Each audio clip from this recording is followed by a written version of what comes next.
Good evening, Milton. Good evening, Doctor. Still trying to save lives? I'd like to see your goods. Wise choice, Dr. Reed. A reliable gun is what everybody needs these days.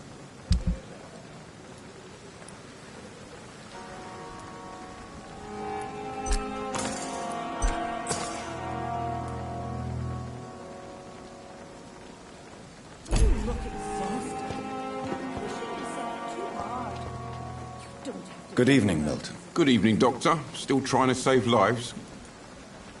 I'd like to see your goods. Wise choice, Dr. Reed. A reliable gun is what everybody needs these days.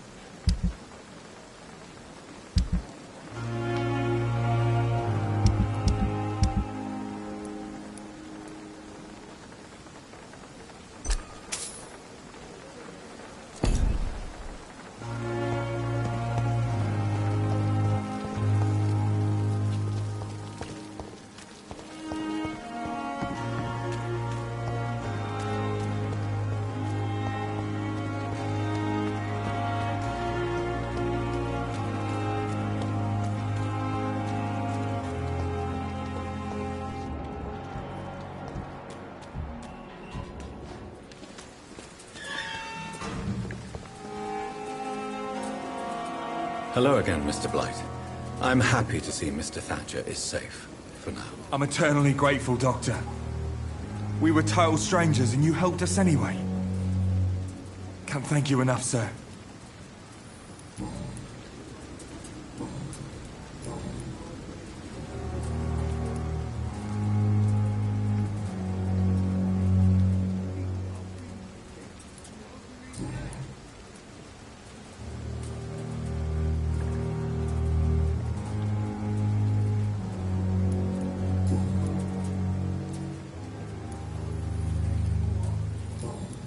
Goodbye, Mr. Blight.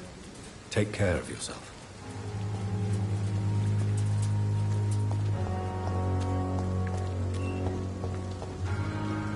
Hello again, Mr. Thatcher. Do you feel any better now? Yes, this neighborhood may stink of dog shit and reek of piss, but to me it smells like the purest mountain air.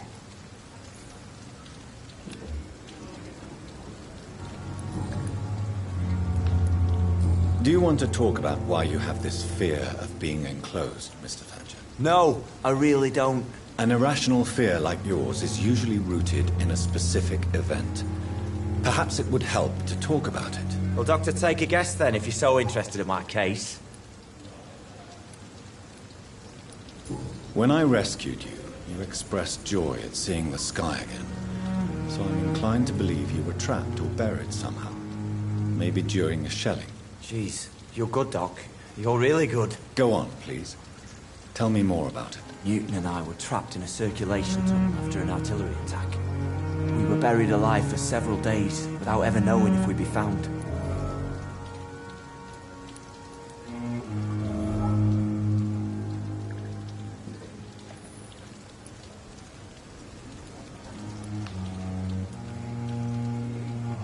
Oswald, tell me about what happened when you were buried in that tunnel with Newton. It was more than dark. It was black as pitch. Hours seemed like days, days like months. The terror, the shameful thoughts. Lord have mercy. What you endured was terrifying. It would have completely destroyed weaker men. It did not destroy Newton. Shameful thoughts. Tell me about them. At some point, I don't remember which day, when I thought we'd never be rescued, that this would be our end, I thought about... Say it, Mr. Thatcher. If you ever want to heal, you have to say it. I thought about what I could do to survive, just for a few more days. I thought about killing Newton. Killing and eating him. The man I fucking love.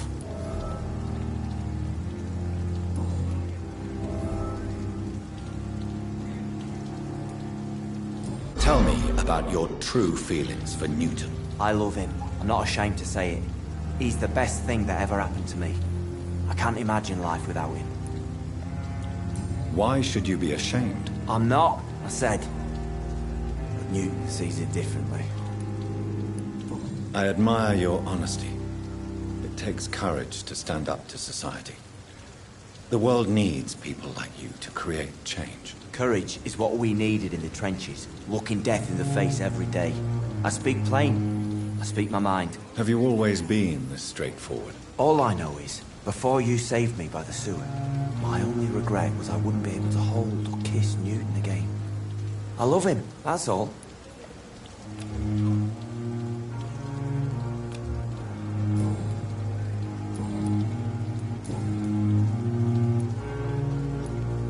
Mr. Thatcher, do you have a job? No. Since I came back from the war, I spent most of my time and energy just trying to forget. I understand what you mean. I was a soldier too. No. Nobody can truly understand what I've gone through. Why were you locked in that sewer? What happened? I went by the canal after an argument with a friend. Got chased by these fucking wankers and had to barricade myself in, despite my claustrophobia. Why did you run? What was the reason for your argument? Newton wanted me to go to a hospital, but I can't stand being closed in. It makes me feel like I'm suffocating. Tell me about your claustrophobia. Has anyone given you an official diagnosis? That's what the bloody doctor said. But I don't want to go to a hospital to get checked again. I'll deal with it my own way.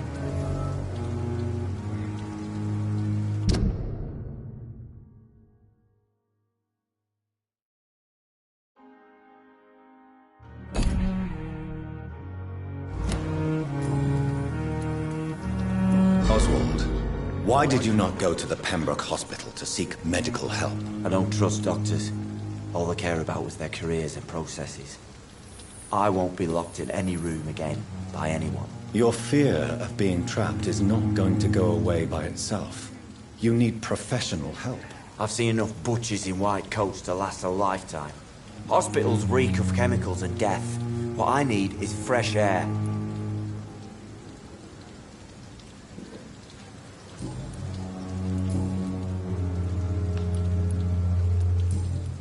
Goodbye, Mr. Thatcher. Try to take care of yourself.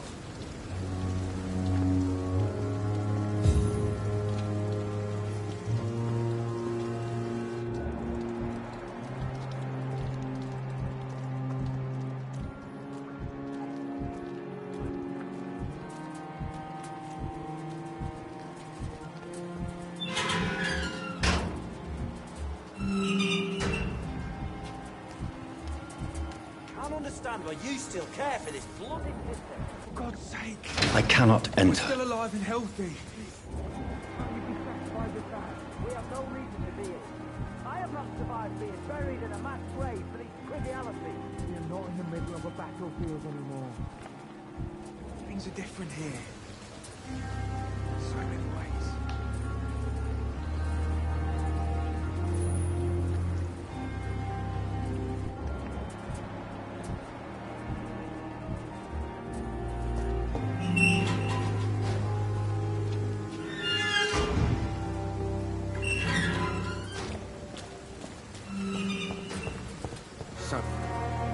Hello again, Mr. Blight. Good evening, Dr. Reed. You doing your rounds as usual?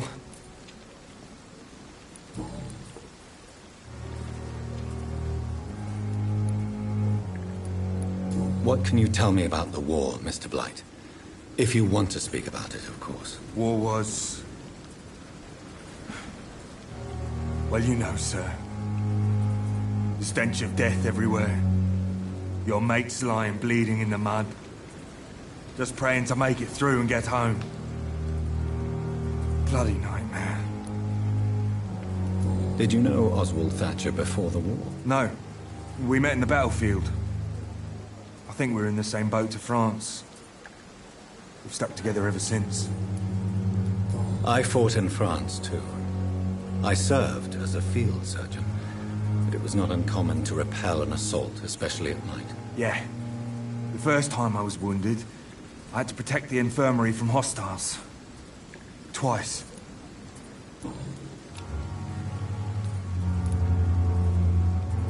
Why do you stay here now that Mr. Thatcher's back? It's complicated. Since the war, Oswald's been really nervous with the idea of entering any hospital. Me? I've got my own issues. Can you speak about them? Rats, sir. Even seeing one, they turn me. Just want to run. It's that fear that stopped me from going after Oswald when he left. You are always welcome at the Pembroke Hospital. As a former officer, I'll be honored to welcome a fellow veteran. I'm not giving up on bringing Oswald back to the hospital. I just need to convince him that he needs some help. Perhaps he needs to reach that decision by himself. Could you speak to him? He doesn't usually listen to doctors, but perhaps because you've been through it, you can talk him round.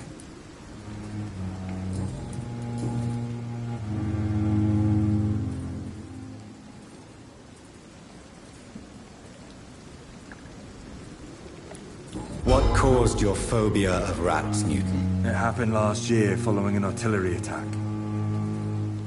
I was trapped for 2 days in a hole under 2 dead soldiers. And there were rats. Go on. They started eating me as soon as I dozed. Gnawing at my ears, my fingers, lips. I couldn't move. Couldn't call for help. I see. No, you don't. You have no idea what it is to wake up buried under bodies. Fucking vermin eating your flesh. Oswald. He found me and saved me. You and Oswald were buried alive during the war. Tell me about it. Yeah. It was last summer. A shell hit our trench and we were buried for a week. Oswald seemed far more traumatized than you by the event. It wasn't the first time it happened to me. Surviving it again gave me strength. You believe that? How did you survive for a week? Luckily for us, there were rations and water in the tunnel. It was an outpost, see? Since then, Oswald's not keen on being inside for too long. How do you feel about Oswald, Thatcher? You are more than friends, aren't you? I love him. I love Oswald. We knew we wouldn't survive the war without each other. But I am terrified, Doctor. What frightens you so much? What if people find out? Oswald says I'm ashamed, but it ain't that. It's more, well, you know, I never thought I'd love a man. Enjoy your love. And enjoy life as long as you can, Mr. Blight. Don't let anyone tell you who you should love or how you should love them. I appreciate your kind words, sir. But it ain't that easy. It's all so new to me.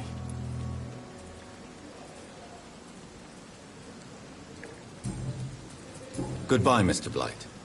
Take care of yourself.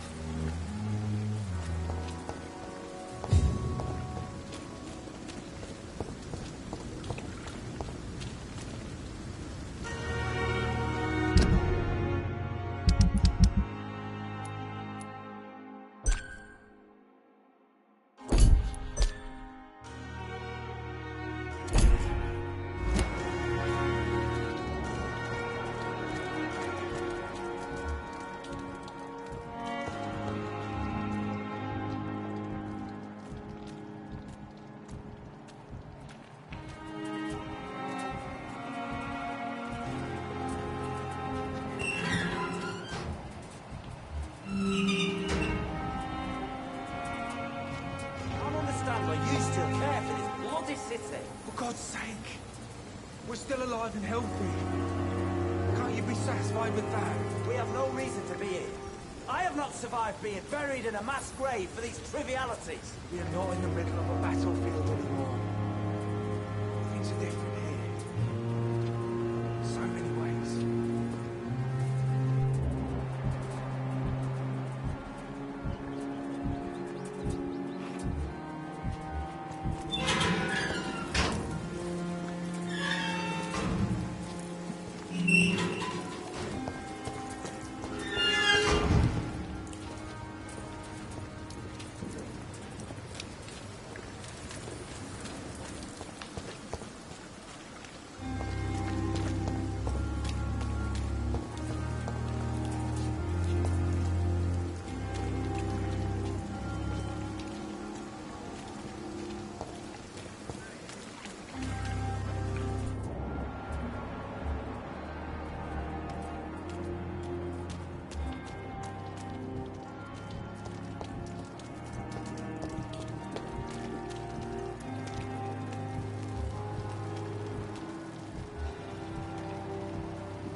We fought for England, but England won't fight for us.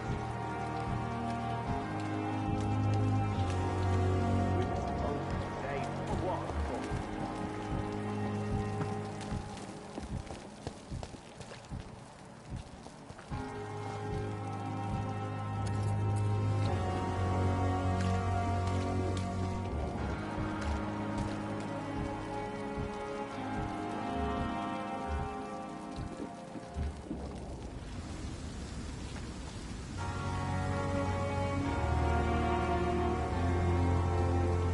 supposed to be safe, but what a fuck. We were supposed to be safe. Oh, what a fucking joke.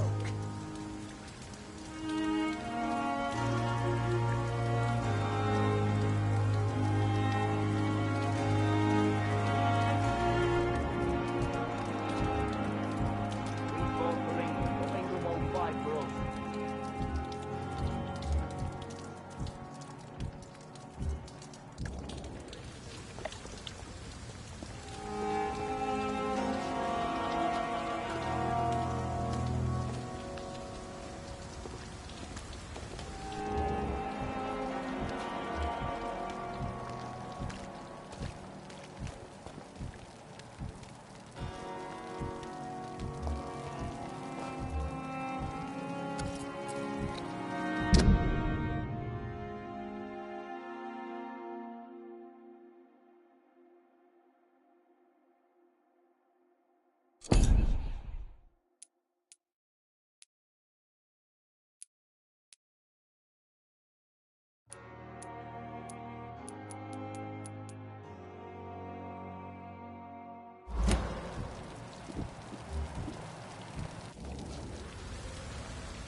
But no less dangerous. We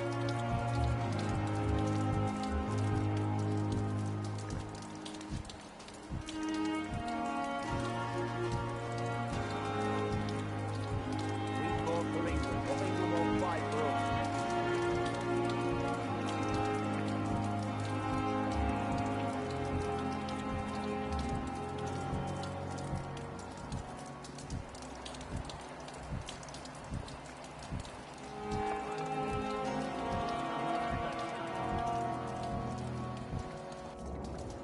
We fought for England, but England won't fight for us.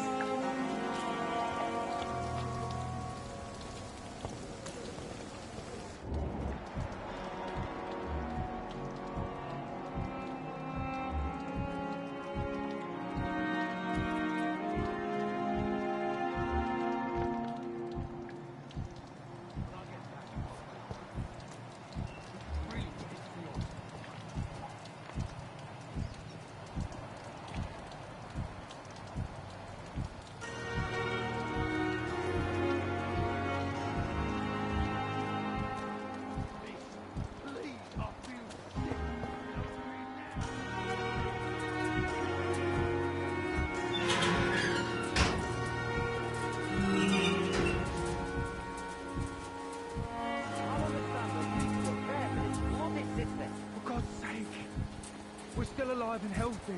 Can't you be satisfied with that? We have no reason to be. I have not survived being buried in a mass grave for these trivialities. We are not in the middle of a battlefield anymore. Things are different here. In so many ways.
I have this thirst for blood.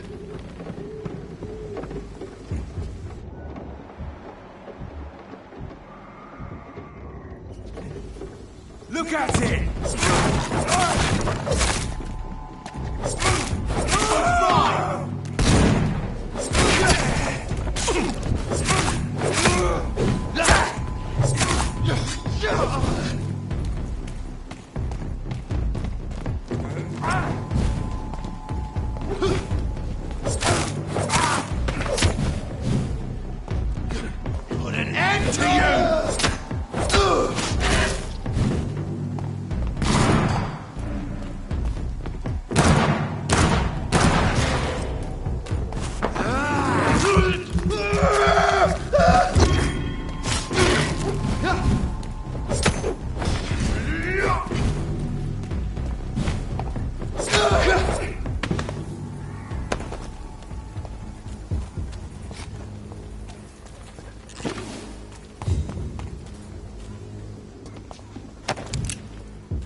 can't believe I'm doing this.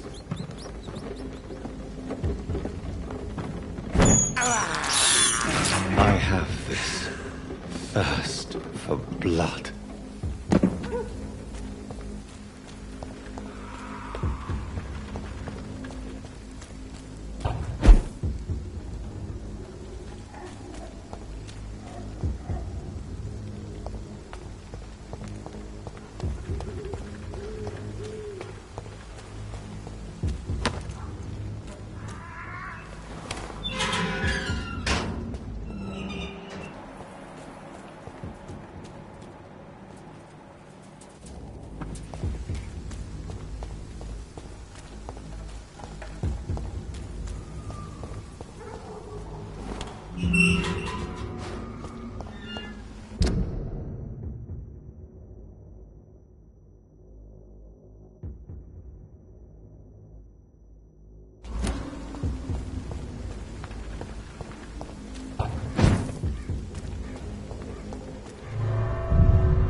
It's locked, all right.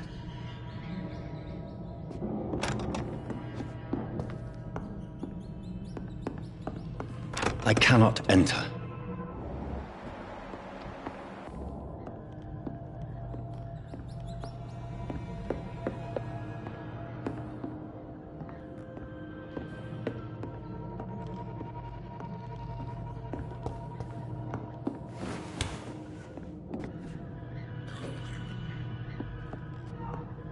Strangers are attacking me! Strangers are attacking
What? What happened? Who are you? It's all right, sir. You're safe now. Oh, a fellow Englishman. Thank you, sir. For a moment, I thought those bloody heathens had killed me. What are you doing here? This place is not safe. Yeah, it's a cesspool, but it's mine. I came to collect some overdue rent, but those who still live here have gone completely bonkers. You're very lucky to be alive. Yeah, filthy immigrants. Fucking savages, every one of them. And now with this bloody fever, they're just animals. You can find safety of sorts in Whitechapel. If you're quick and cautious, you'll be able to avoid the savages.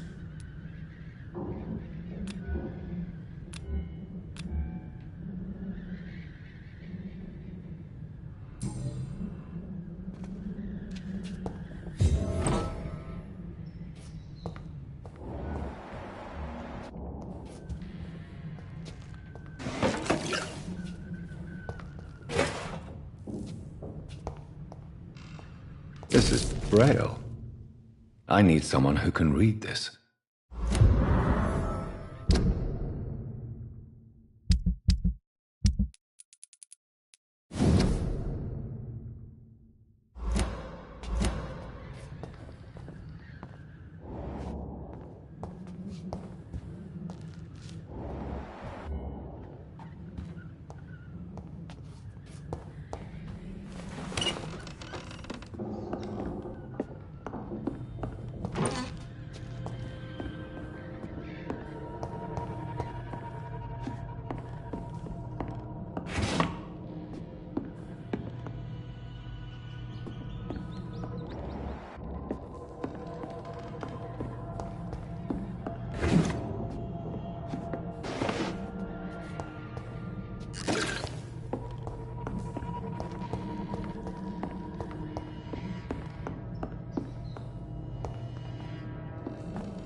This is despicable.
I can't believe I'm doing this.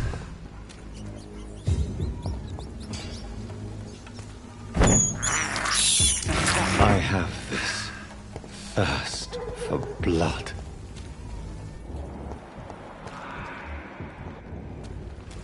There's more and more of these bloody leeches every night. Aye, but the guards recruit more and more every year. When did you join the guard? 2 days ago. This is my first patrol.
It's locked, all right.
It's locked.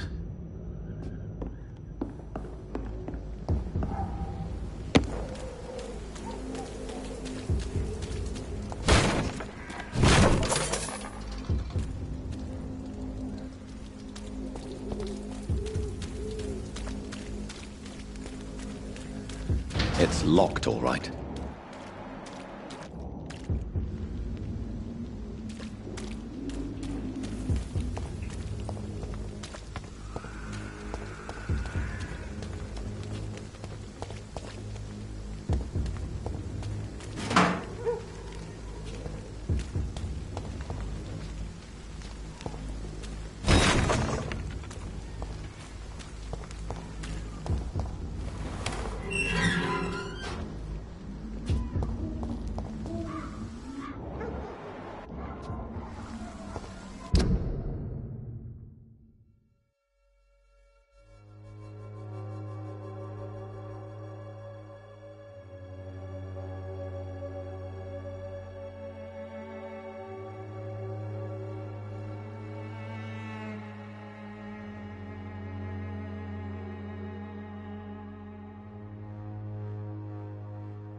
Whitechapel. This neighborhood is linked somehow to the kind Lady Ashbury's blackmail. First, let's find this Petrescu fellow.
I cannot enter.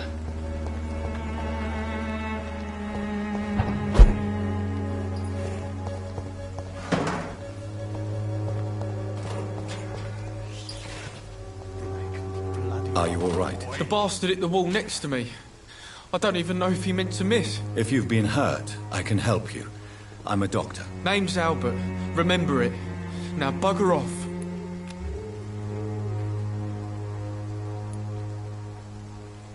I found the recruiter you were expecting. He's dead, but he carried a note. The Wet Boot Boys have accepted your application. I knew it!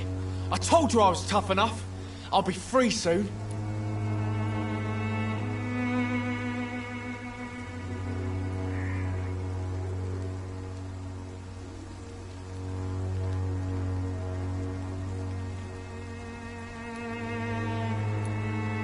Free? You may soon find out that you have simply traded one set of shackles for another. You're all fancy words, none of which concern me. Go worry about someone else. I'm fine and I have a future here.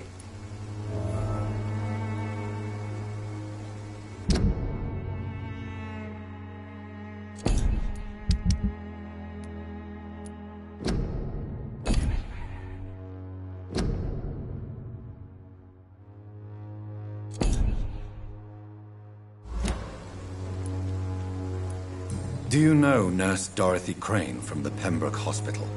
If you know anything about her, I'd appreciate it. Never heard of her. She's pretty, I'll keep an eye out.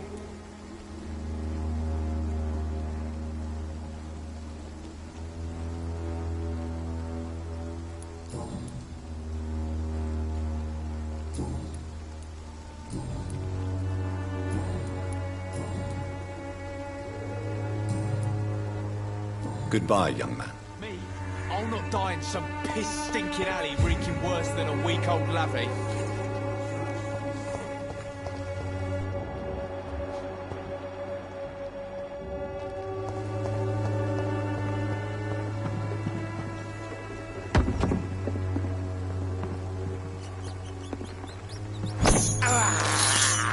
I can't believe I'm doing this.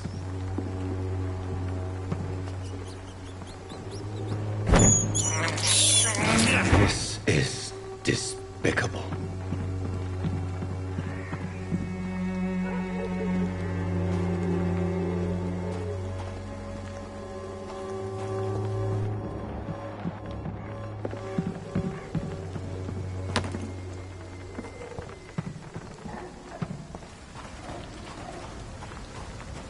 It's locked, all right.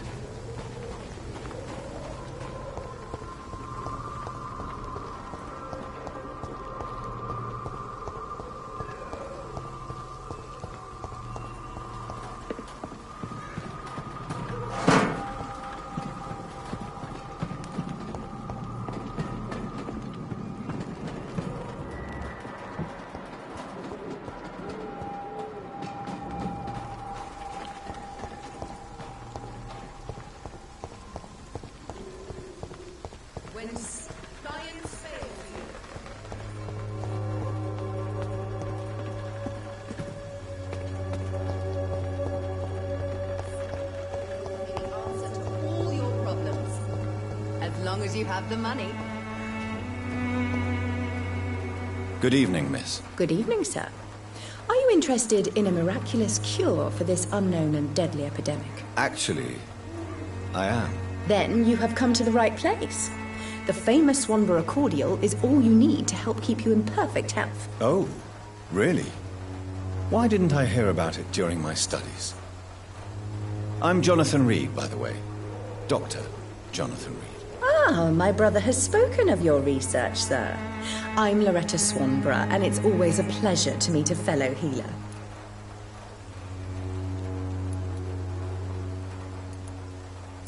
Do you know Nurse Dorothy Crane from the Pembroke Hospital?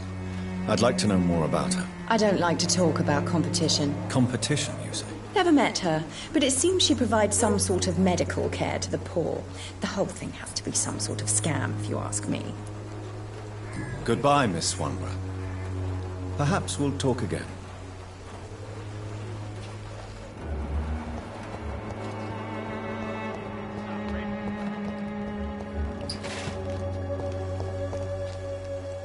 What? Shooting a boy in the middle of a street. Not the best thing to do, wouldn't you say? What? You saw what happened? Who are you? I'm Dr. Reed, and I'd like to ask you a few questions, if you promise me to set your gun aside. No. Look, I'm not a violent man. I'm Benjamin Palmer, doctor.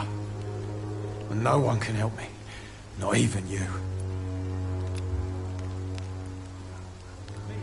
Do you know Nurse Dorothy Crane from the Pembroke Hospital? Have you heard anything? It's funny, I've been searching for her too. I need some pills. But the woman is a phantom, if you ask me. Really? And why is that? The word is she ain't real. It's just a cover for some doctor who runs an illegal dispensary for migrants.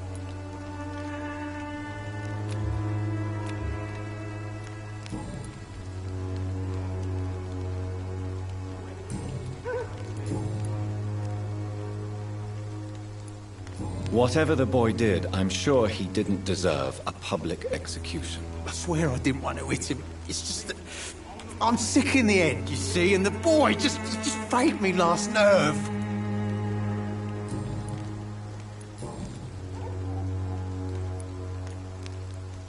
What can you tell me about this place? Nothing to say, really. This is where I used to live, and this is where I live now. You don't have anywhere to go? No family that would welcome you? Not since the death of my wife, Albert's mother. She was sick, you see. Long before the flu and all this shit. You mean you used to have a better life? Yeah, I had a wife, a home, and a job. I even used to have a name. Now I'm just Ben. Ben the Tramp. Perhaps you could focus for a moment and tell me your troubles. I'm sick, broke, and my son just stole my pills. Everything's coming up roses.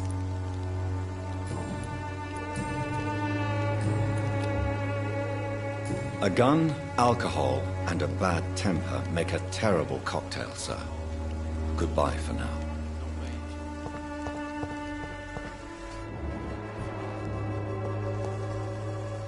How are you, boy? I'm not your boy, all right? Now piss off. What happened? Did you really steal that man's medication? Hey, I didn't do anything. It ain't me.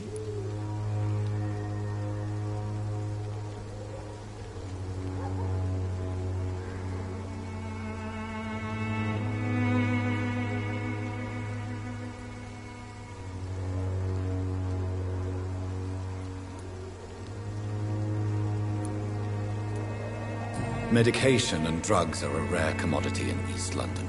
So you picked an easy target, didn't you? Sod off, mister. You ain't got no clue what's going on here. Bastard was a soldier in the war, so now he's got the right to shoot me. It's true. I'm not familiar with this part of town. Perhaps you could help me. I said sod off. Go find yourself another guide.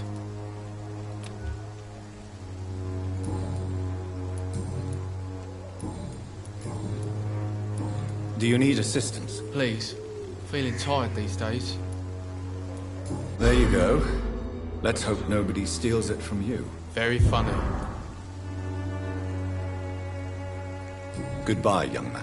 Me? I'll not die in some piss-stinking alley reeking worse than a week-old lappy. Sick and suffering. Good evening, Benjamin. Can I help you? I'm afraid not, Mr. Reed.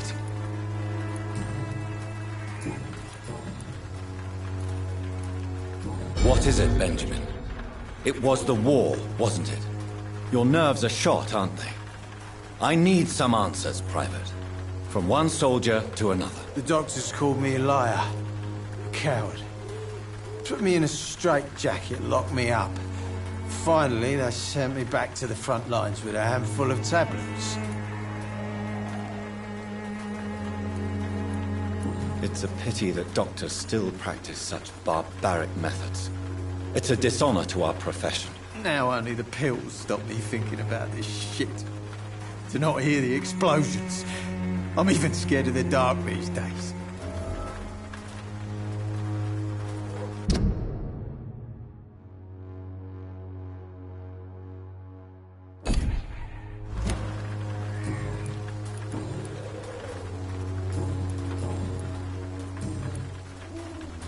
A gun, alcohol, and a bad temper make a terrible cocktail, sir.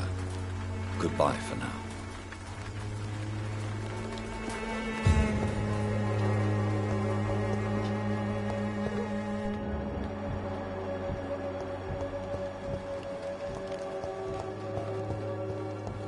Me? I'll not die in some piss-stinking alley reeking worse than a week-old lappy.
I have this thirst for blood.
Excuse me, sir.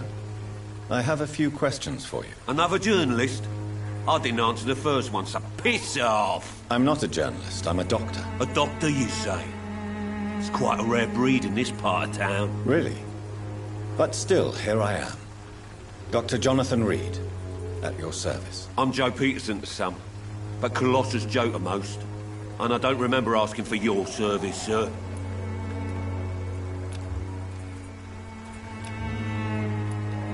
Have you heard of a nurse named Dorothy Crane?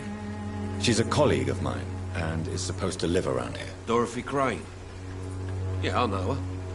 One of the few good souls who dare to help the sick around here. Could you please tell me more about her? She's a nice girl. Tries to help the migrants. I offered to give her a hand, but she said my reputation would attract too much attention.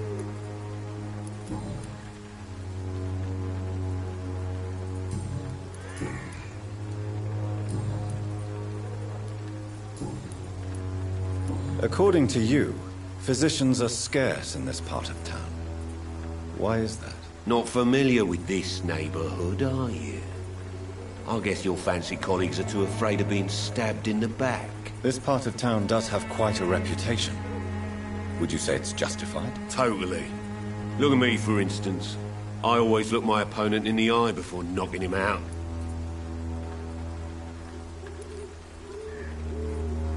May I ask what you do around here? I do whatever I want, and sometimes even more.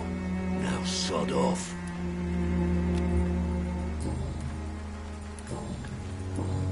Goodbye, Mr. Peterson.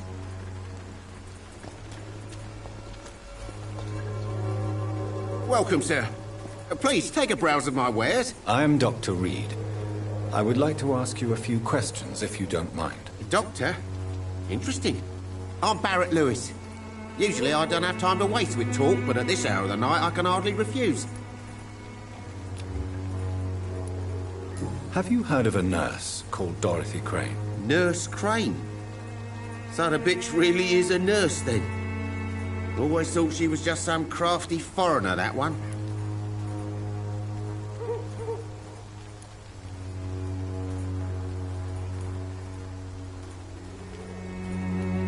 Yes, she's a nurse, and quite a good one. What did she do to gain such notoriety? Dorothy Crane ain't even a real name. Something like Dorothea Craniu. Something like that. Came to England fleeing the war, I was told. That doesn't explain why she irritates you so much. Your precious Nurse Crane gives away medical supplies and prescriptions for free. I offered to sell it for a fair cut, but no. Miss Crane wanted to play the quiet saint.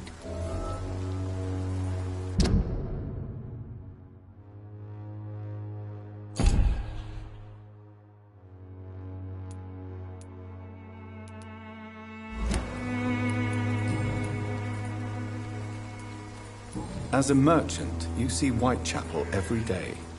Have you noticed anything out of the ordinary recently? Well, you mean besides the epidemic, the war, and all the usual crap? As long as I can remember, this part of town has been a bottomless pit, and no sign of the bottom yet. Violence is increasing in the borough. Yeah. A few nights ago, some blokes jumped me. Came out of one of the condemned workshops. Fever, madness, something like that. Where did this happen? Why did you go there? In the closed workshops nearby. I worked there as an apprentice in better days. Now I only go to find trinkets or tools. Too bad I was mugged, though. There was good money in that little box of loot I lost. Have you been hurt? No, but that's only because I ran like hell. Those men were raving lunatics, I tell you. Not even able to speak anymore, just screaming. How is business around here? Business? I have no business. Between this racket, theft, and customers getting scared, I'm losing money every day. I see. Sounds like you blame someone in particular for your situation. It's no secret Joe Peterson spends his time harassing merchants. But with me, he's trying to put me out of business once and for all.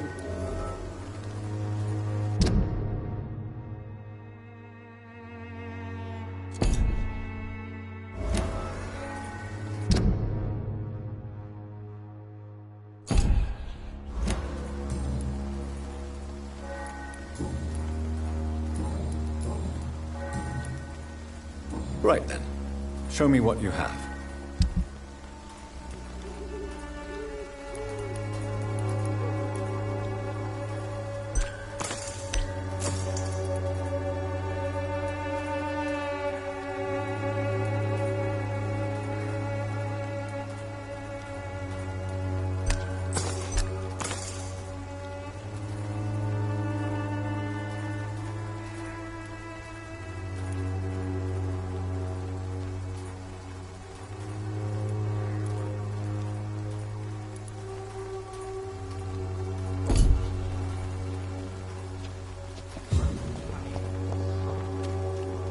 It's hard to believe, but this district has always been wretched. Don't let your guard down.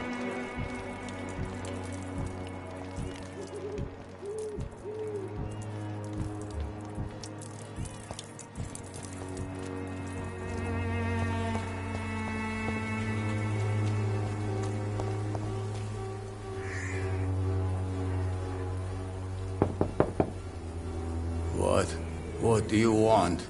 Leave me alone. Good evening, sir. I'm Dr. Reed. I'm looking for Nurse Dorothy Crane. There is no Dorothy Crane here.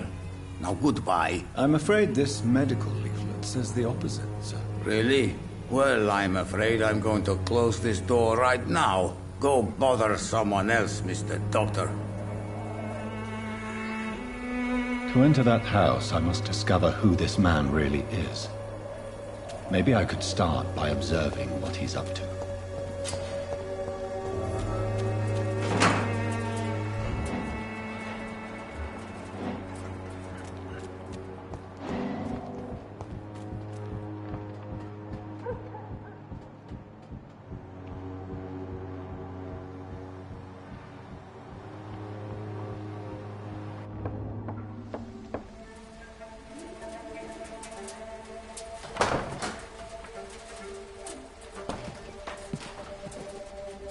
A strange man was at the door with a pass for our medical facility. I refused him entry. Darius, how could you know he didn't need our help? His clothes were too finely tailored to be for Whitechapel. Perhaps just a friend of that stray poet who is always about. Richard Nithercott? No, not of the same cloth, this man. I suspect some machination from that journalist. Clayton Darby. Is he still asking questions? Yes. I saw him drifting around St. Mary's Church. I swear he is tracking me just downwind.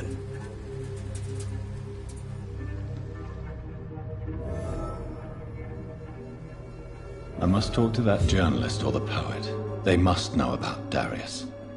Nearby the church they just mentioned.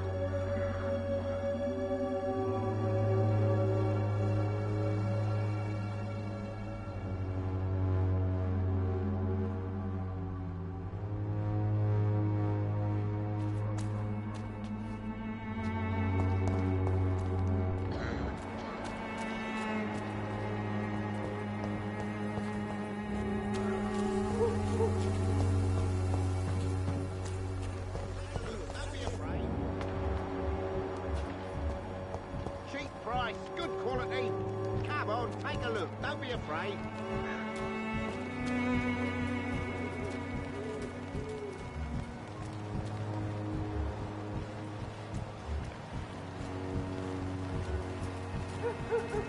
I should never have taken a life off.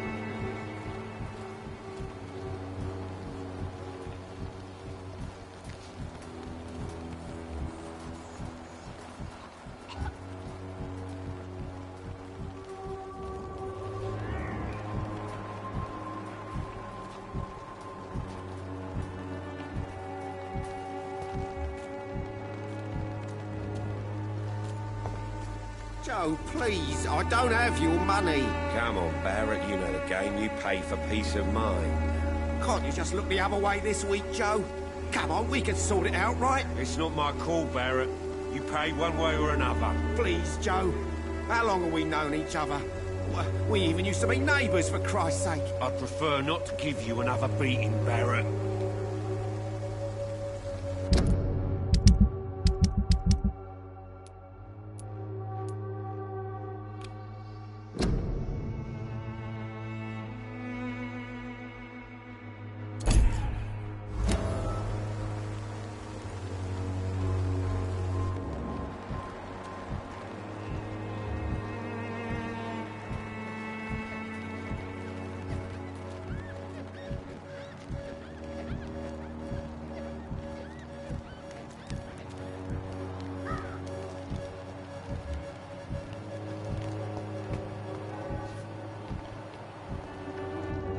late. Where's my money? Time to pay, one way or another.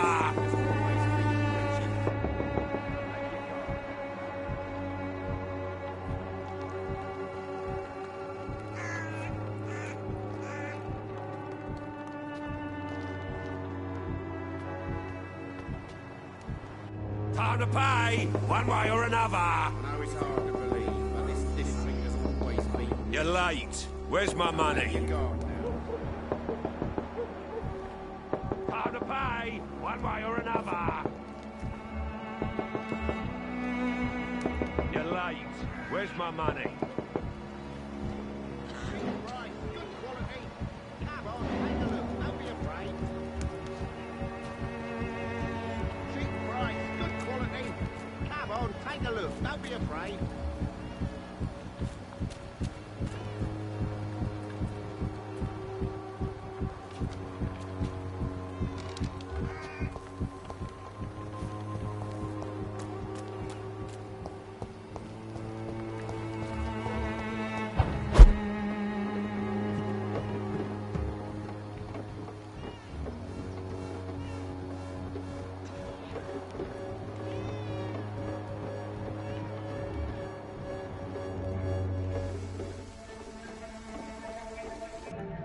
So you only hurt people because you care about me? Is that it? Don't be such a brat. I'll do what I must to provide us with food and medicine, that's all. Mum would never have let you bully an old friend like Mr. Lewis. Shame on you. Harry, I'm your father and I love you. But don't you ever speak to me like that again. What? You're gonna beat me too? Jesus. Give me patience.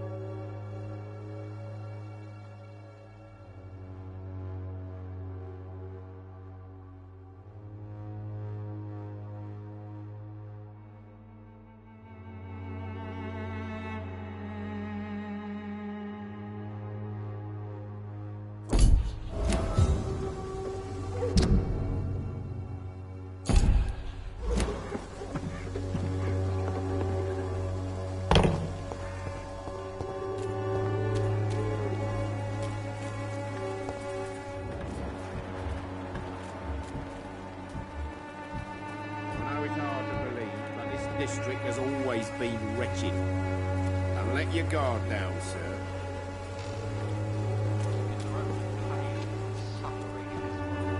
You again? What do you want this time?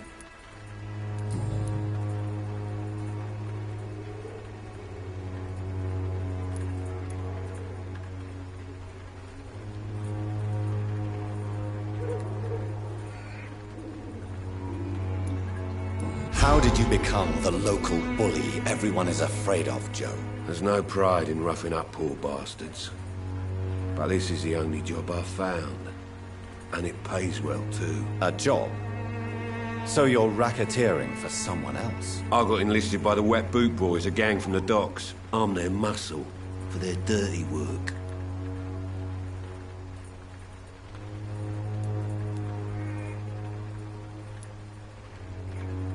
Most people don't become thugs when unemployed. This is a choice you made. I don't care what you think, sir.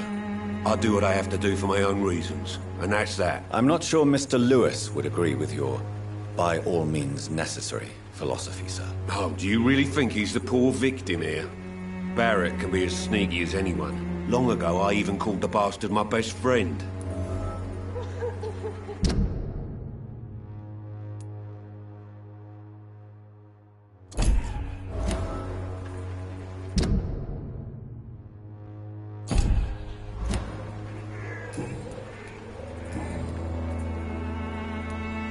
Why is your relationship with your son so difficult? Harry and I are so different. Sometimes I wonder if he's my own blood. Seems he's ashamed to be my son. Why not change that, then? If you used your strength to do good, Perhaps Harry wouldn't feel that way about you. How dare you tell me what I should or shouldn't do with my boy? Who the fuck are you to interfere like that?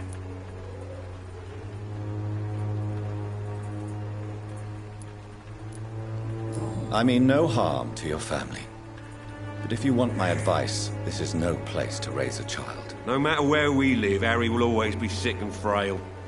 At least here, I'm respected. And no one will ever dare touch him.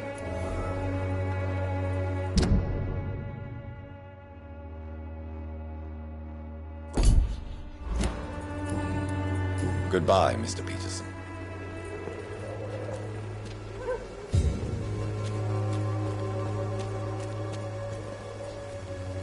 Fancy buying something, sir? You never lose your focus, do you?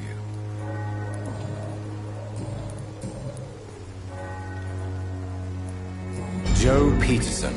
He's the villain here, isn't he? But you seem to know each other. I've known Joe for years. I saw him box once or twice. He was a friend then. But these days, he's just another thug.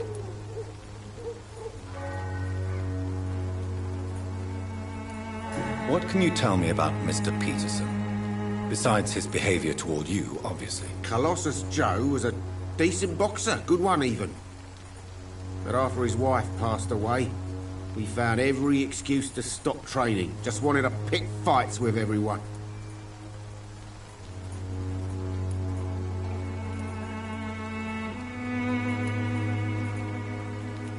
Taking out your anger on others is nothing but cowardice. And Colossi are quite famous for tumbling down. We've all had some rough times, ain't we? But most of us don't use our fists to see us through. And no one has ever stood up to this thug? Nobody would be fool enough to stand against a wet boot boy.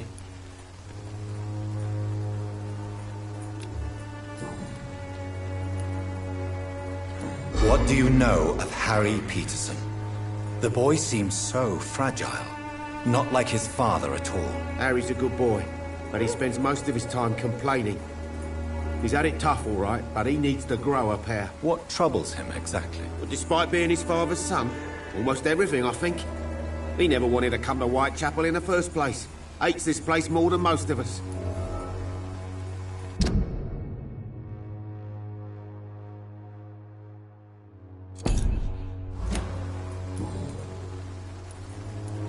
Goodbye for now, Mr. Lewis.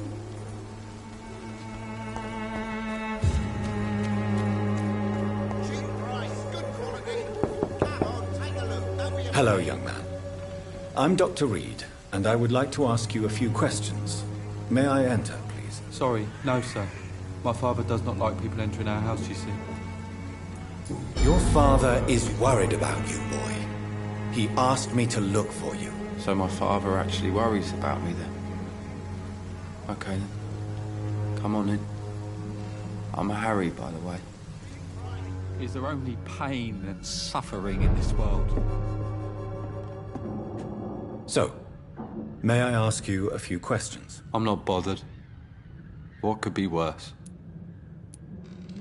Do you know Nurse Dorothy Crane from the Pembroke Hospital? I'd like to know more about her. Yes, I know her. She came here to examine me when I was very sick. She said I should go out more.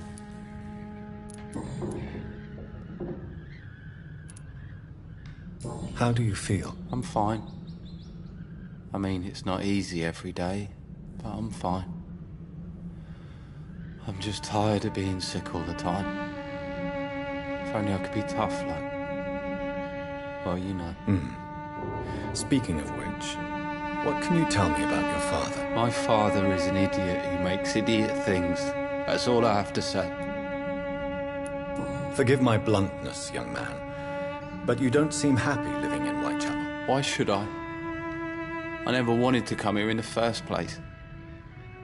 It was my father's decision. And look around you.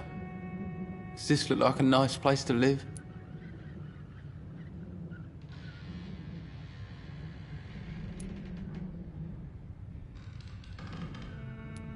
I'm sure your father did his best when he found this house. Times are tough for everyone, young man. That's exactly what my father says. Harry, you should be grateful for what you've got. But I wasn't even consulted when we moved here.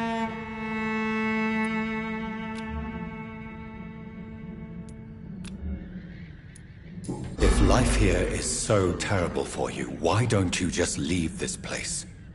Have you ever spoken to your father about it? I don't go outside. It terrifies me so. I went outside once without my father noticing and I saw terrible things. Bloody and frightening things. So that's why you stay at home all day? For fear of the epidemic? I'm not afraid of disease or death, Dr. Reed. It's the living I'm afraid of.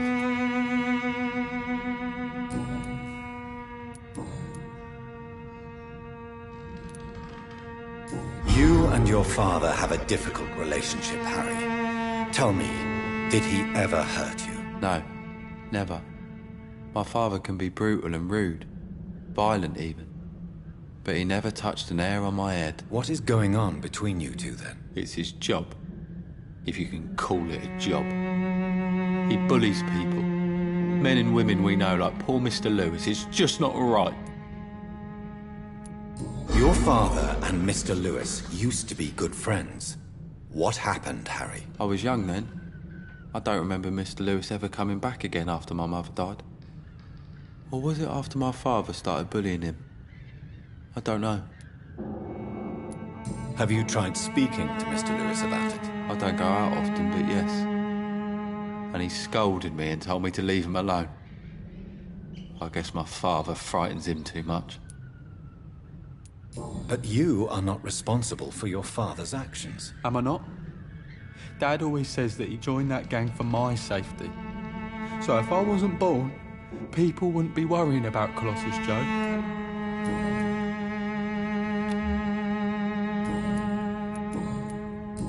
Do you need any medical help, young man? Yes, I do. I feel so tired. I don't know if it's the epidemic, but everything seems so hard. You'll feel better with this. But you need to get a grip, young man. Medication alone won't cure melancholia. I'm not sure I'm happy with the idea of living long in a world like this. But I thank you for your concern, sir. Goodbye, young man. Take care of yourself. Even my dreams are soaked with gloom.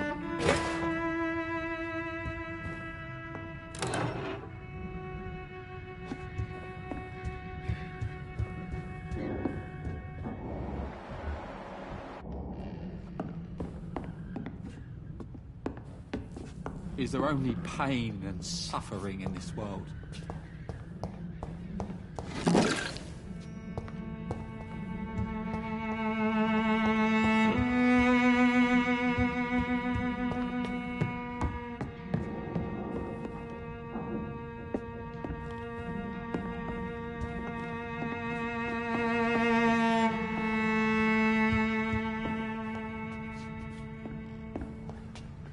It's locked, all right.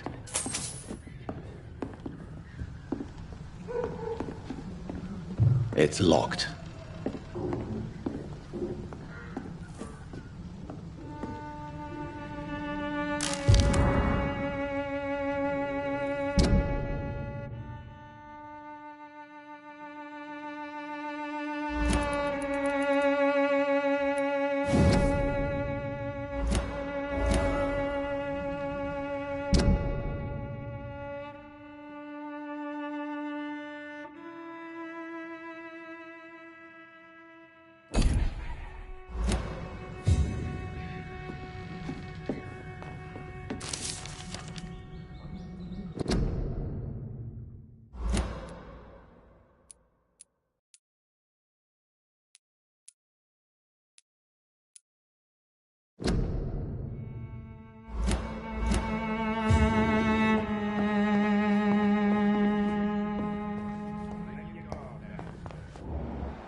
Is there only pain and suffering? So, may I ask you a few questions? I'm not bothered. What could be worse?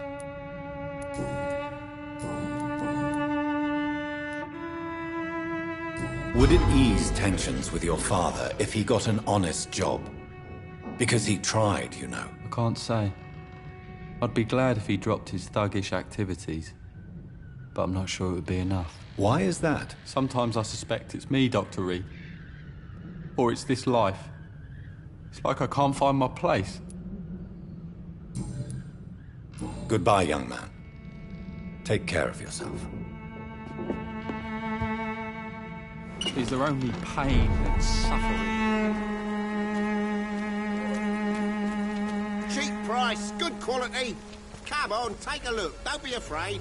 You again? What do you want this time?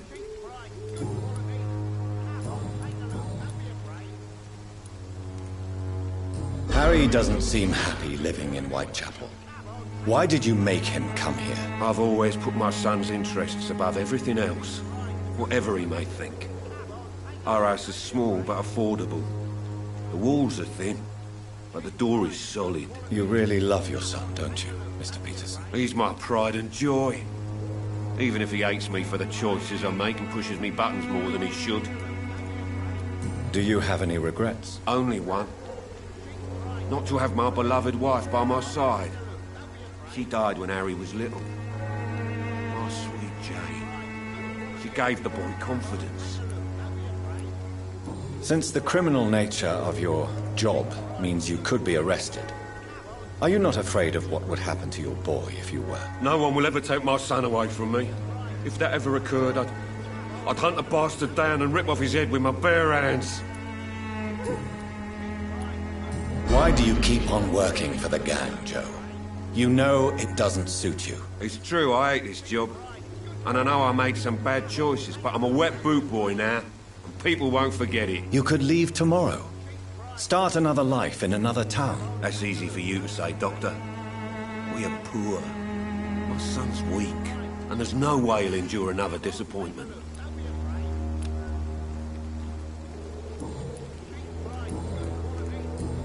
Goodbye, Mr. Peterson. Fancy buying something, sir? You never lose your focus, do you?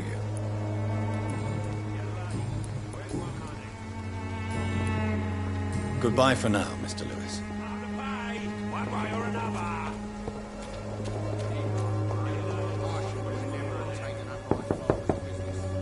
Good evening, Harry.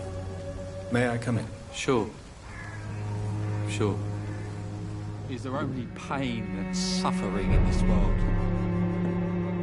So, may I ask you a few questions? I'm not bothered. What could be worse?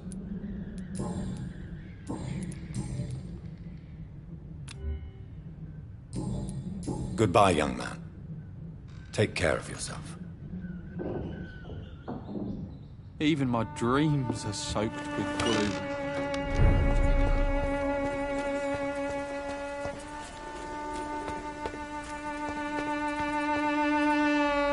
Forgive my interruption. Do not apologize, my son. Father Tobias Whitaker is always happy to teach mortals about the incoming Armageddon. I am Dr. Jonathan Reed, and I just have a few questions. A scientist? You are much more lost than I thought, my son.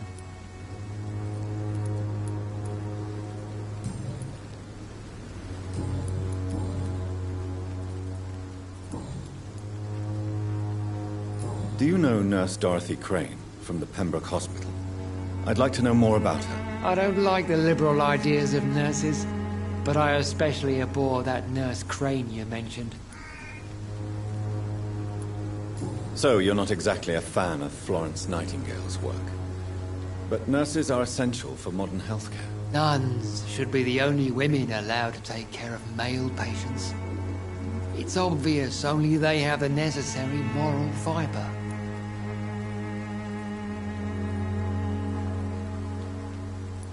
Why do you hate Nurse Crane more than other nurses? Before coming to London, she was a member of the communist resistance in her country. That's what happens when you let a woman get involved in politics.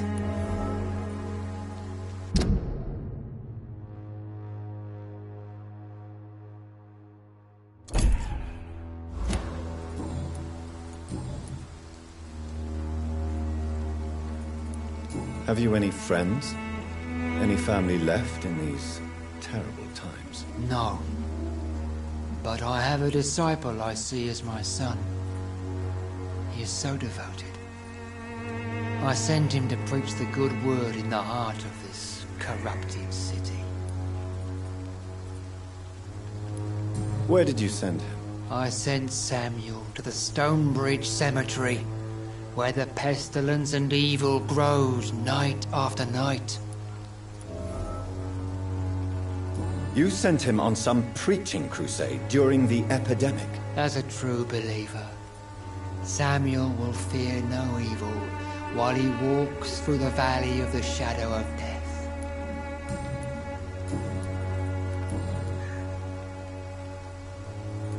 What do you mean when you say that I am more lost than you thought? All scientists are entangled in a world of causes and consequences, and most of them can't see the plain truth. Quite a judgmental opinion, if you ask me. But what do I know? Blinded by science as I am. But you are seeking answers, aren't you? Answers about the Armageddon about to strike the city. Answers about the hidden truth. I am. But the answers I seek are based on facts, not superstition.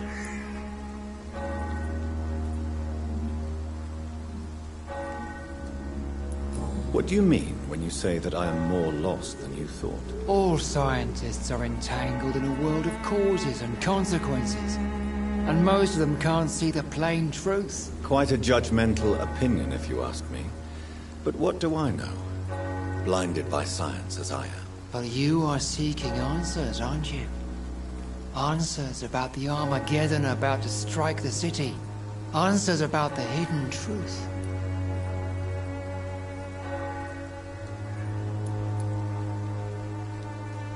Well, I suppose I can spare a few minutes listening to your so-called truth. As a doctor, you must be aware of the decimating epidemic. But let me tell you that this so-called Spanish flu is just the beginning of the end. What do you mean? The beast is finally revealing itself, corrupting the flesh and the heart of men. With my own eyes I have seen them, those minions from the abyss.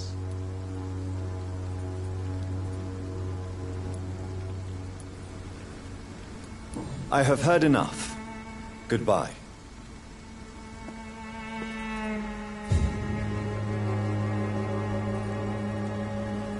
The walls of your home will not protect you, for there is no protection against malevolence and trickery. Excuse me, sir. Are you familiar with this part of town?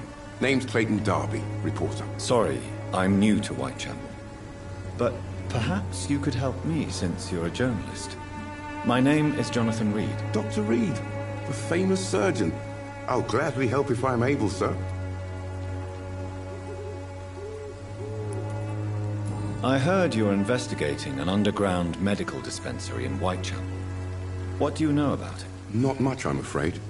They are wary of strangers, and I'm not really an acquaintance of theirs. Why do you care? I'm a doctor, Mr. Darby.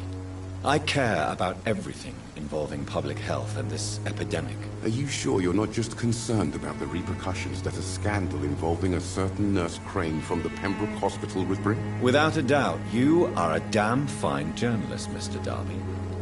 What do you know of her accomplice, a man named Darius? I don't know much about the man. He's very cautious, never goes out, doesn't seem to have any friends or family. He has no relatives at all? No, except for that strange man, a poet named Richard Nethercott, who sometimes comes by. Darius would never let him in. Where can I find this Mr. Nethercott? He spends most of his time lurking around Whitechapel, talking to himself or declaring verses. These days, you can usually find him behind the church. He never goes out? No. A few days ago, he unexpectedly did. I followed him, but it was just a ruse to keep me away from his house. Really? How do you know? He went to the nearest mailbox, but just before posting his letter, he ripped it up and threw it away.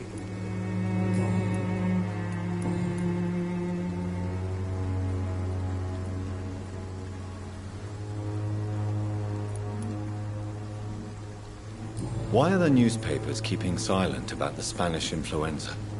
It's as though none of you care. There's a war going on.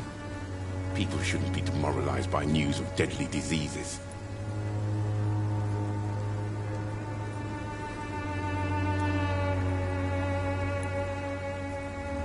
If no one stops it, this epidemic could turn into a scourge. It may kill more people than the war itself. Yes, this is another kind of war, but just as deadly. History will judge us all for what we did and what we did not.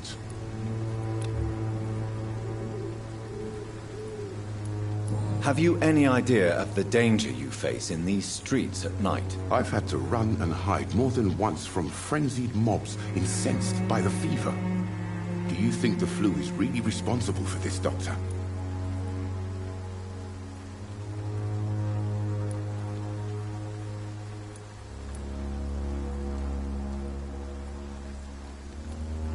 That science is unable to explain the facts doesn't mean there is no rational explanation. I confess, I share your point of view, Doctor.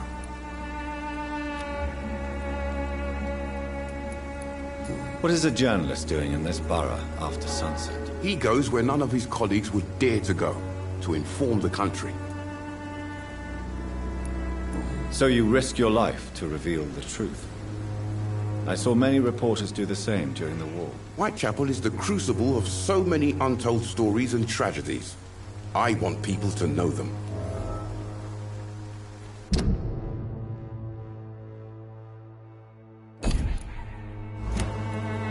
That's quite honorable of you. But is the public interested? Not at all, sir. And that's why I'm an independent journalist, hoping to sell some stories.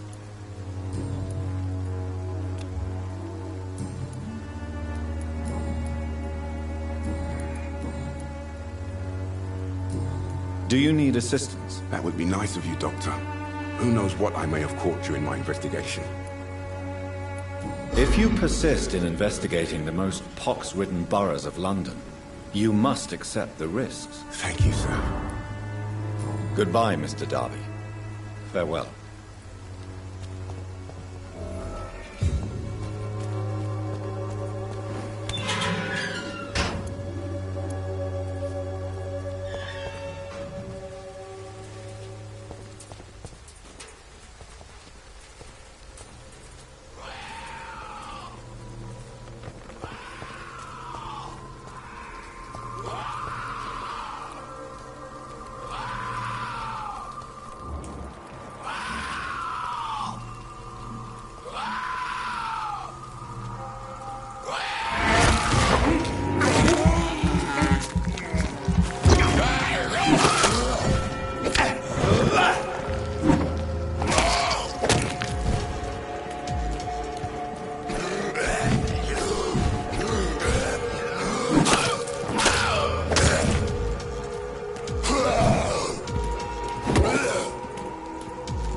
Morbidity can breathe its own beauty and grace. Whitechapel is not just disease, desertion, and despair. Good evening, sir. I'm Dr. Reed. I would like to ask you a few questions. Please be my guest. Although I may not be the best informant regarding this part of town, my words speak about that which the eyes cannot see. Really? Are you an artist of some kind? I'm a poet, sir. Richard Nethercott, at your service. May I ask you a few questions about the district? Extraordinary part of town, is it not? I'll be glad to help you, if I can. I'm looking for Dorothy Crane, a nurse who lives in this vicinity. Dorothy Crane. Oh, I love the name.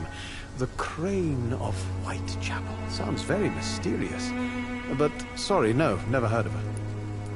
What can you tell me about an old man called Darius? Darius Petrescu? Yes, I know him. At first, I thought he was only a small publisher.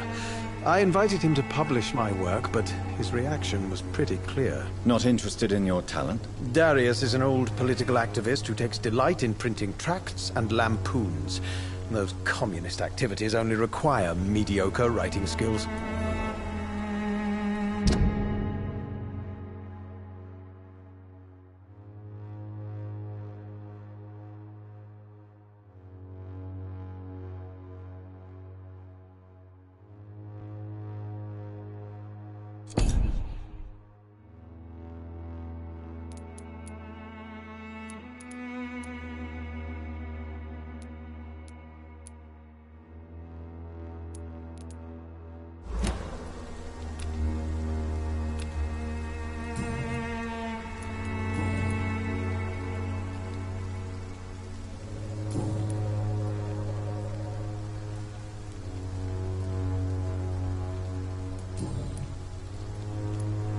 Tell me, Mr. Nethercott, why seek inspiration in Whitechapel? The place is not beautiful per se, but how to explain it? Stirring and challenging. Do you not think it a little morbid? On the contrary, sir. Whitechapel is full of life, full of beauty. Just like my dear muse, the wonderful Camellia. What can you tell me about Camellia? Not much. And that's the beauty of it. She can't speak, you know. She's a locked mystery who exhales kindness and sweetness.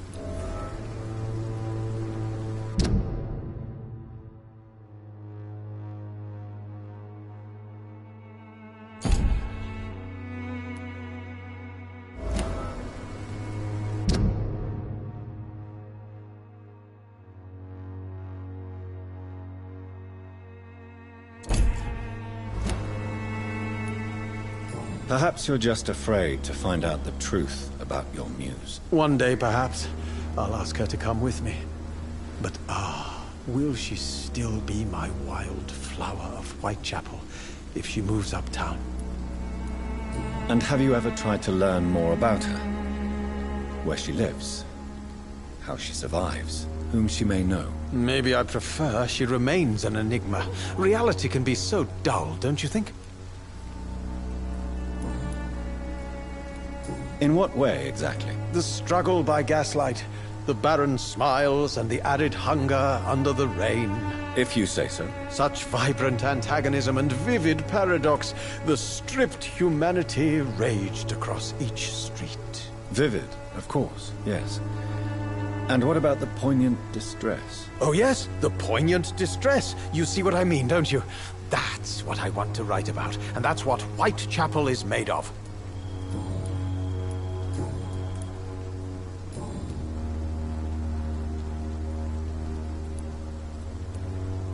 May I ask what you're doing at this hour of night, sir? Do you live here? Not at all. I'm just enjoying the pleasure of a quiet walk. Though night talks are always preferable, if you ask me. Especially with strangers. But are you not afraid of the epidemic? Oh, why should I? I see some equity in the Spanish flu.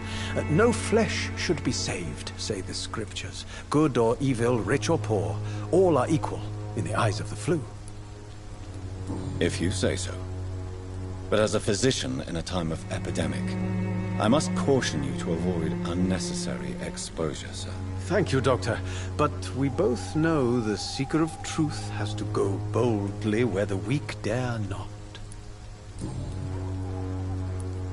What are your thoughts on the terrible situation in this city? Terrible, you say? No.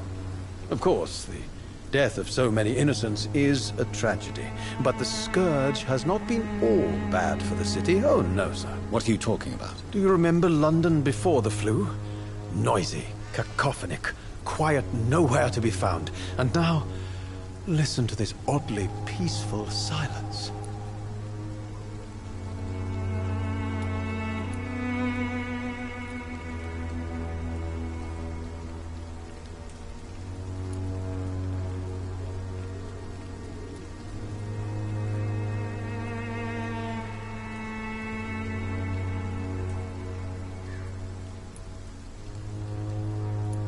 My mother loved poetry.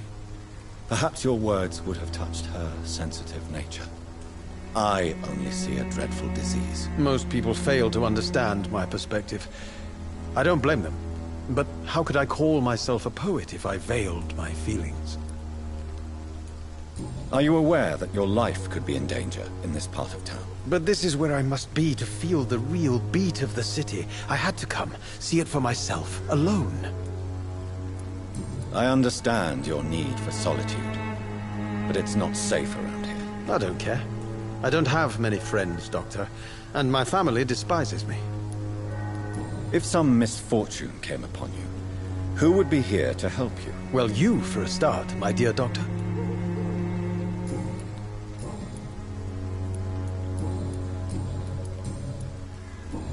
Do you need medical attention, sir? It may be wise to let you prescribe me something. I don't feel like I should. I understand your appetite for words and macabre beauty, sir. But you should be more careful. The nutrition of my mind is more important than my physical health. But I appreciate your concern, sir. I'll leave you alone, sir.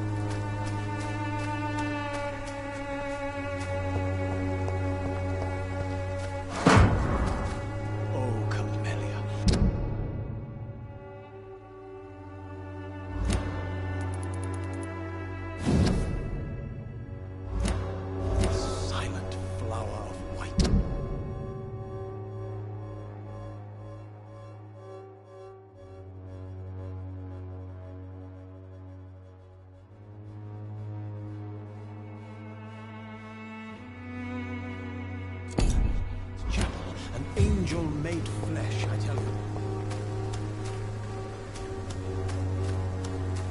Some of them has come to this world already touched by grief. Good evening, Mr. Nethercott. And good evening to you too, my good sir. Can I be of any help?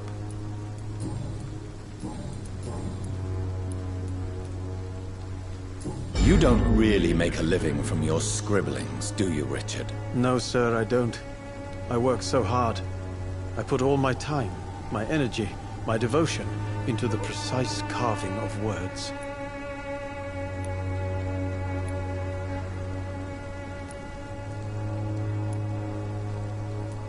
Still, you don't seem to suffer from poverty. With thanks to my parents, actually. I'm afraid I would not be able to live on my own without their help. You seem embarrassed. Someday I hope to proudly offer my first publication to my parents. Until that day, I'll remain the failure of a son they have to support.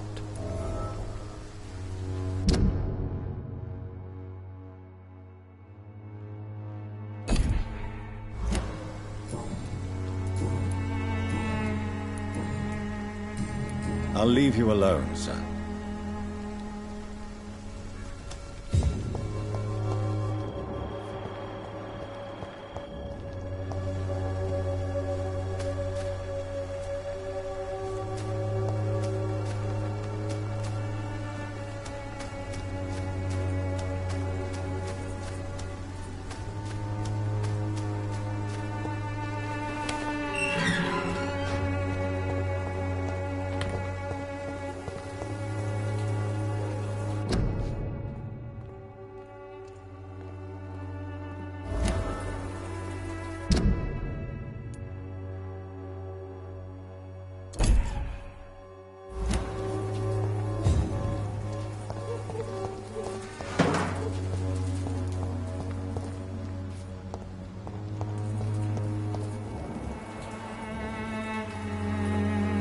Good evening, miss. I'm Dr. Reed. I'd like to ask you a few questions. I know what you're thinking. A tall stranger who meets a girl in the street at night. It reeks of the penny dreadfuls. But I mean you no harm, truly.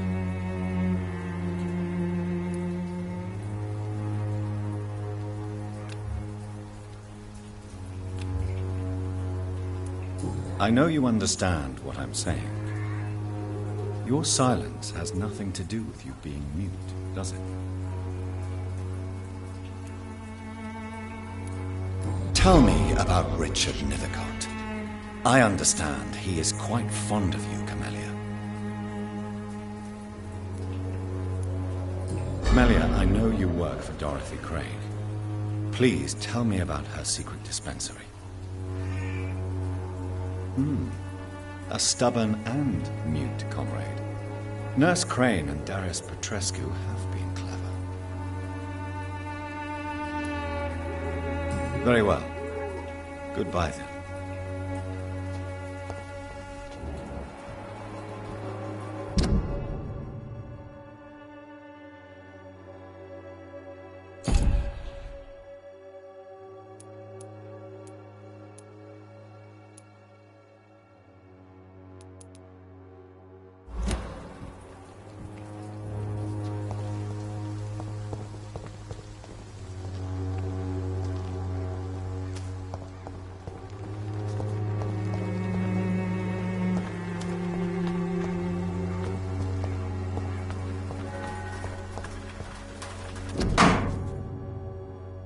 The content of Darius' letter to his children.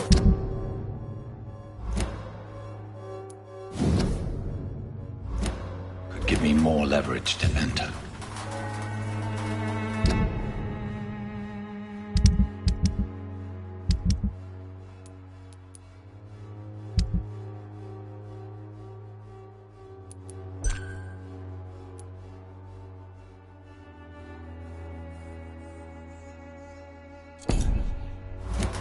Darius is a bit less of a mystery now. It should not be that difficult to incite him to let me in.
Taking up my father's business.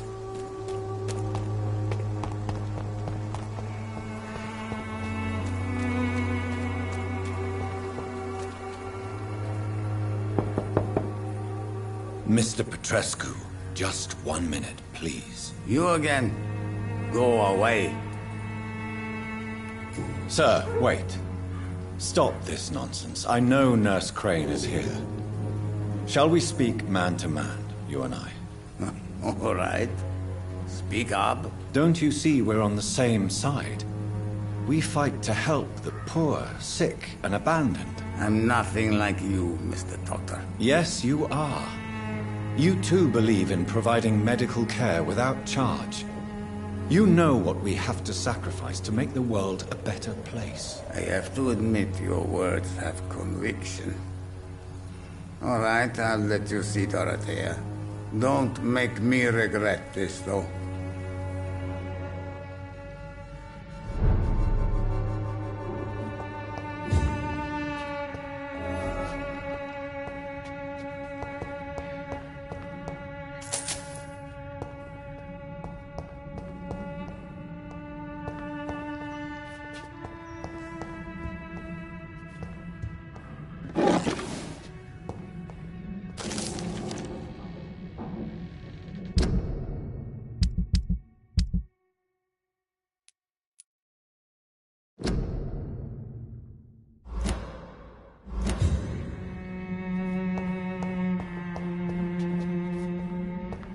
It's locked, all right.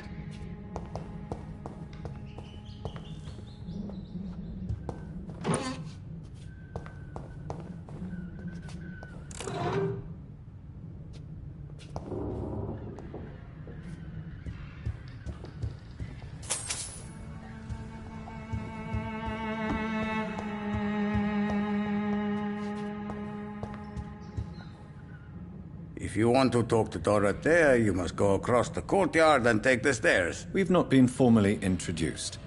May I ask your name and occupation, sir? I am Darius Petrescu.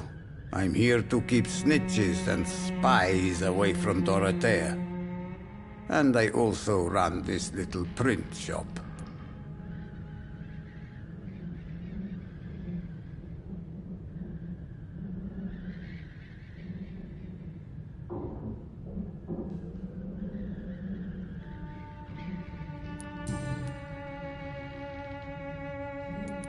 So Dorothy's real name is not Crane? Like myself and many people in this area, Dorothea is from occupied Romania.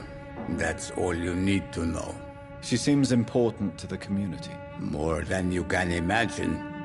The West End does not want to hear of Whitechapel's misery. Dorothea is one of the few doing something about it.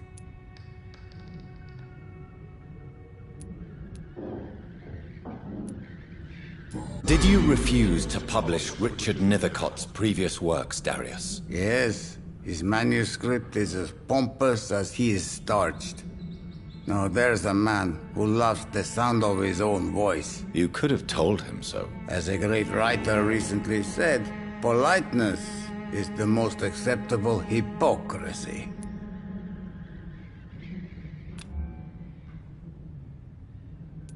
Tell me everything you know about Camellia, the mute florist. I do not believe in the afterlife, Doctor, but I'm almost convinced Camellia is an angel.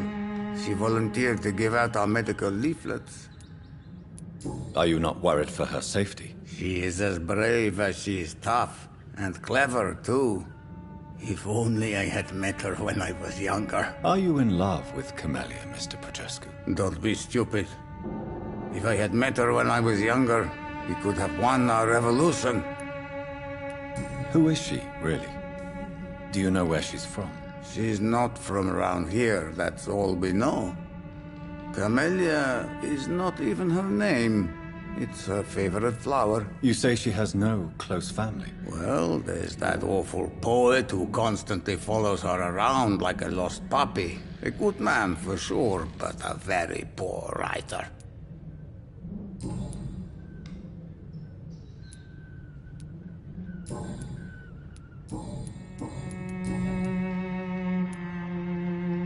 Do you have any family left, Mr. Petrescu? Children or grandchildren? Who knows? I have abandoned my people for so long, they might as well be dead. As dead as I am for them, I suppose. Don't be embarrassed, sir. If you must know, my own father disappeared many years ago, and I forgave him. It's quite awkward to talk about our families like this, but thank you, Dr. Reed. I appreciate your trust. This war won't last forever. Did you ever think of returning to your country now it's free? No. I have taught strength and determination to my sons and daughters. I'm an old, dying man who only has memories of better times to cherish.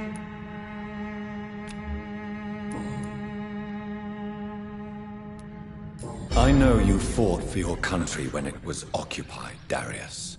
Tell me more about it. I know my days are numbered, and I know I won't see my homeland again. But I fought for Romania all my life, and I will until my last breath. But Romania escaped the grasp of the Austro-Hungarian Empire. It's a free country again. But it's not the country I fought for. My homeland is not appeased, Doctor. But I still see a dark future ahead for my people. How did you meet Nurse Crane, Darius? Why does she trust you? I'm her oldest friend in England. Dorothea and I share many ideas about this country and about the country we left. You mean occupied Romania, don't you? Even if not directly, I fought against your enemies. Really? Then perhaps you have more in common with Dorothea than meets the eye, Dr. Reed.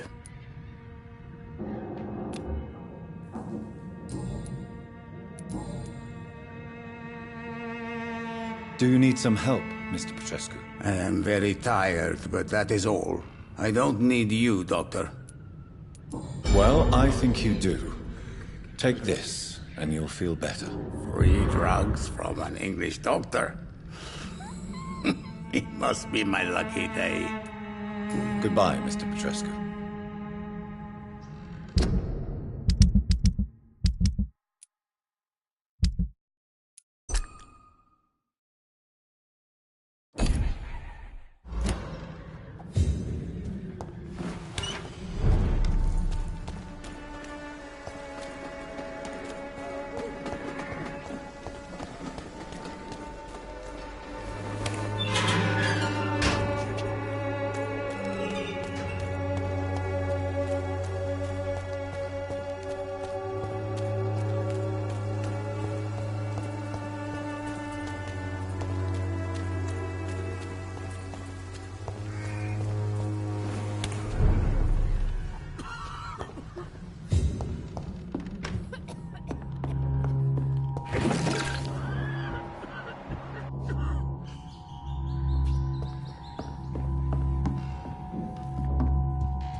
Convulsions, Doctor.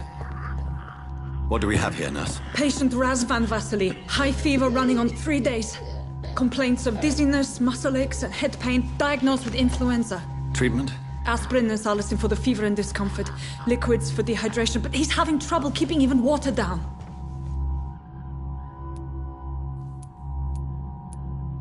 Aspirin and salicin, you say? Why not some warm milk and a kiss on the cheek? Where are the quinine salts? Tried buying, borrowing, even stealing. There's none to be found, Doctor. He's not convulsing, he's choking. He's not getting any air. Scalpel! Hand me that scalpel! What can I do, Doctor?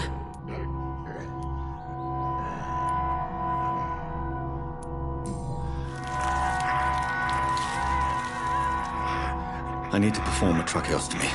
Short pipe. That rubber tube will do. We're going to cut a passage for air through the neck. Yes, Doctor. He's breathing again, but he's coughing up blood. Internal hemorrhaging. I need to make another incision into the chest cavity to drain the fluids from the lung. Prepare another tube. A thoracostomy? Doctor, we've nothing to fight the infection. We need an aseptic environment.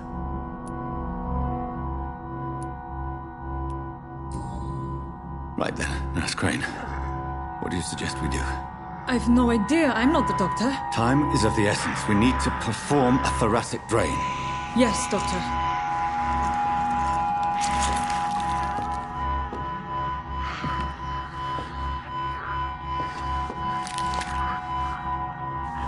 He's still bleeding, doctor. I'm losing his pulse. The drain must have punctured the intercostal artery. There's too much blood. Are you all right, doctor? I can't see.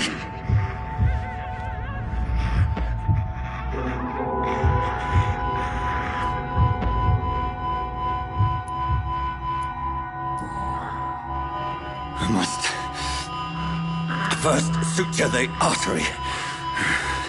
Find the wound. The source of the blood. Needle and thread, doctor. Good. The stitches are holding. How's he doing? We're losing him. We've lost his pulse. He's dying, doctor.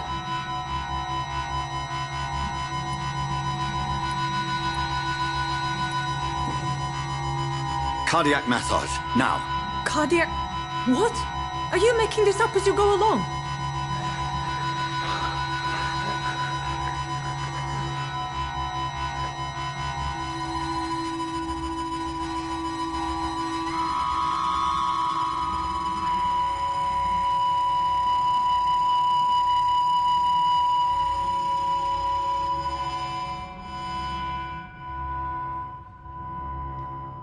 We've lost the pulse.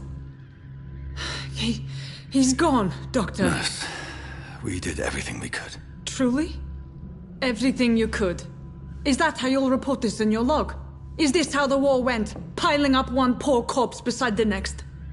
This was not an influenza-induced seizure. I've never seen symptoms like these on the continent. Neither have I. But the previous symptoms leading up to this attack were the same, indistinguishable from the epidemic.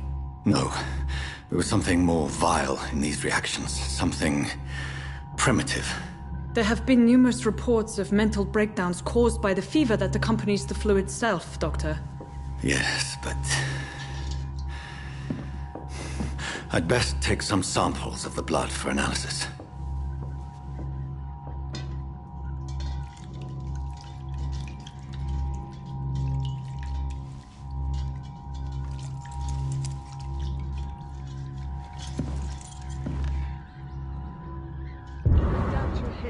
My bedside manners.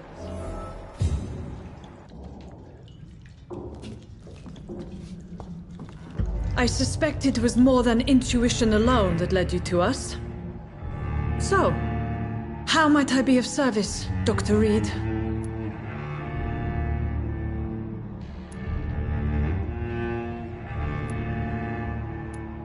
I've come to put an end to this insufferable blackmailing, Dorothy.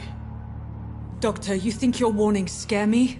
I've stolen and plied, blackmailed and lied, but what else am I to do? I'm all these people have. But why Lady Ashbury? Why her, of all people? She's pristine and proper, all right. But that she-wolf in sheep's clothing murders the poor for sport. I have her where she belongs, and I'll milk her for all she's got. Dr. Swansea is a sensible and honest man. He wouldn't have refused your friend's care at Pembroke. It's easy for you to say, Doctor. These people cannot go to the police, nor to the hospital. They don't even speak English. They depend on me for everything.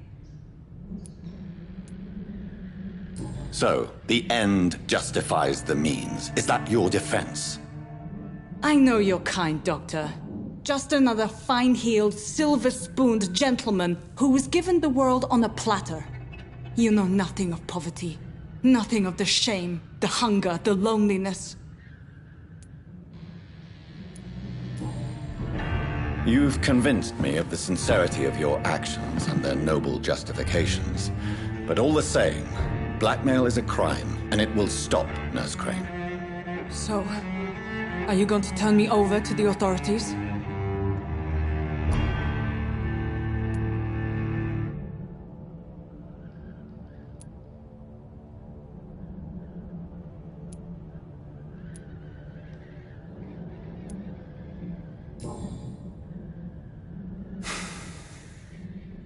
No. Your place is here. Jailing you would be an even greater crime. So, here is my proposition. I'll look the other way on your little enterprise. In exchange, you will resign from the Pembroke Hospital and provide me with medical supplies when the need arises. Dr. Reed! That sounds like a business proposition. My accomplice, then? No, just a privileged client. My research may require the occasional rare piece of equipment or ingredient. I'll pay good coin in exchange, fair and honest, to help finance your noble endeavors.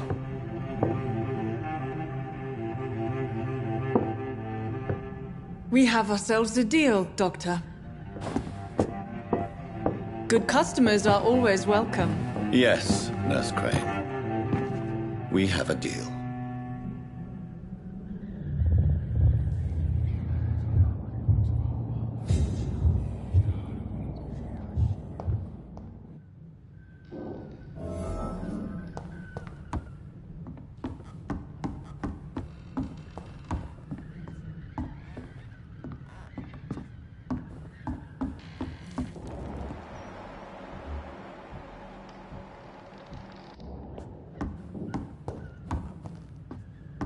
It's locked. It's locked.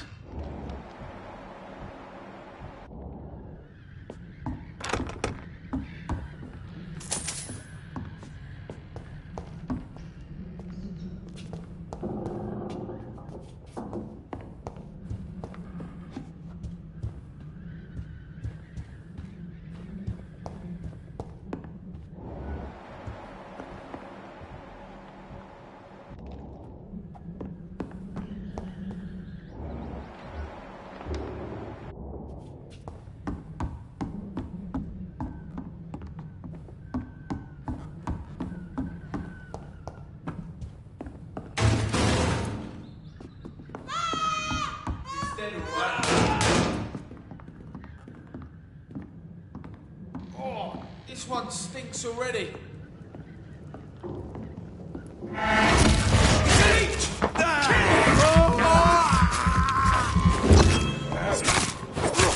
Christ! He's dead!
Hello, Mr. Petrescu. Hello, Dr. Reed.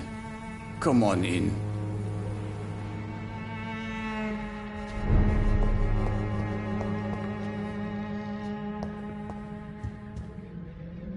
Yes?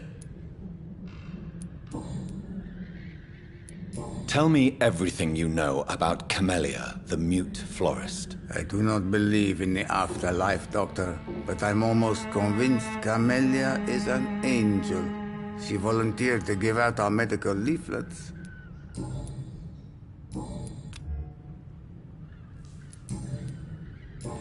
Goodbye, Mr. Petrescu.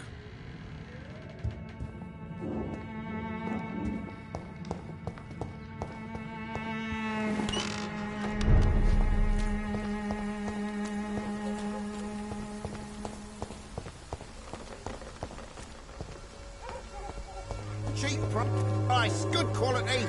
Come on, take a look. Don't be afraid.